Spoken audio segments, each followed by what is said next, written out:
คนมันหลายชาวงานนอกจากไปสู่จุดการปนาการออกกำลังกายผู้ร่างกายเป็นระบบสัญญาเนาะพลานามัยอนาคตเข้มแข็งเด้อตามมาด้วยคุณผู้ชมที่ทำดีของประเพณีอันดีงามของวัฒนธรรมกระดับเข้าคุณเนาะไปที่สามเป็นใจเพื่อกีฬาเนาะเสียเพื่อกีฬาดีกว่าเสียตาอย่าเสียติดถึงมาเนาะ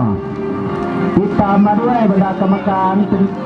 กรรมการและครูบรรดาครูผู้ฮักนี่เป็นผู้ที่จะมาตัดสินเนาะที่ภาคบรรณาการ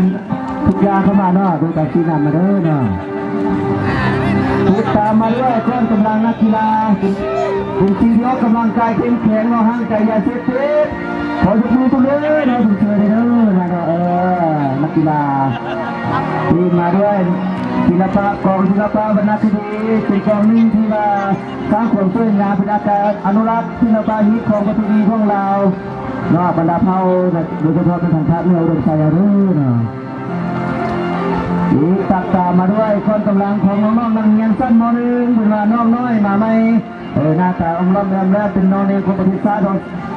เทียบเหมือนกับปียามชนเล็กๆน้อยๆเนาะตามมาเนาะเป็นน้องเรียนของประเทศชาติที่หาวหารแข็งต่อไปเนาะติดตามมาด้วยคนกำลังของม.สั้นม.2เป็นว่าเป็นวัยรุ่นอย่าคุณเป็นชั้นม.1คือไปเป็นม.2แล้วเป็นว่าเนาะกำลังเข้มแข็งหาวหารสมองกำลังโคตรตึงทักทุกสิ่งทุกอย่างก็ได้สมองสามารถเห็นรู้อันใดย่างลึกซึ้งเนาะเอาเพื่อบรรดาคนกำลังเนาะงานเข้ามาเลยเป็นว่าเนาะติดตามมาด้วยคนกำลังคงชั้นโรงเรียนชั้นม.3ขอเสียงเลยเวลาเราจะตบมือทุกทีชั้นม.3สัปดาห์เข้ามาเนาะเป็นใบนุ่มขึ้นมาแล้ว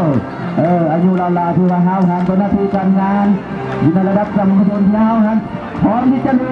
ทุกหน้าที่การงานเนาะติดตามมาด้วยชั้นโรงเรียนชั้นม.4อยู่ในระดับที่ทุกชั้นคงระดับอนาคตต้นคนละเนาะเป็นนักเรียนที่กำลังห้าวหันจะสามารถทิ้งขั้นทุกอย่างมาเนาะเป็นเรียนที่ว่ายังไม่ล้นอยู่สมองปลดโปร่งข่าวใส่สะอาดเวลาเนาะ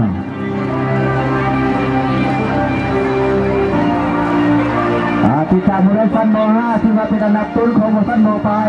เป็นว่าชั้นนี้เป็นขั้นเข้าเสาหนึ่งแล้วเวลาเนาะยังพร้อมทุกกำลังที่จะทบทวนได้ยุดได้เฮ็ดได้ทำจริงแน่นบ่ติดตามมาด้วยนักเรียนสั้นม.6เป็นมาสั้นที่สามารถทุกอย่างเนาะเตรียมพร้อมหน้าที่บริษัทมีเรื่องงานการจะตั้งพักได้ทุกเรื่องงานที่มอบหมายให้เป็นมาลุลวงไว้สาวนุ่มเท้าหันทุกหน้าเข้มแข็งเนาะติดตามมาด้วยสั้นม.7ปีสุดท้ายของสำหรับนักเรียนสั้นม.ปลายเป็นมันอยู่ที่ห้าวหันเข้มแข็งเป็นกระดูกสันหลังของพรรคของประเทศชาติสามารถบุกได้ทุกโจมตีทุกสถานการณ์เนาะเตรียมพร้อมทุกอย่างเพราะว่าได้ฝึกอิสระหันมาแล้วคุณป้าเอาทุกคนแล้วเท่านั้นเนาะ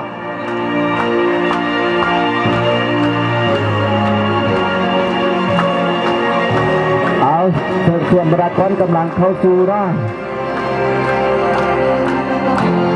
จะได้ตัวยาเท่านั้นเนาะวันนี้เป็นวันเนาะเพราะว่าทุกอย่างออกกำลังกายเพื่อสุขภาพเนาะมันออกกำลังกายทุกคนปัญญาต่อหูหาทำเงียนเก่งสวยสิ่งอนามัย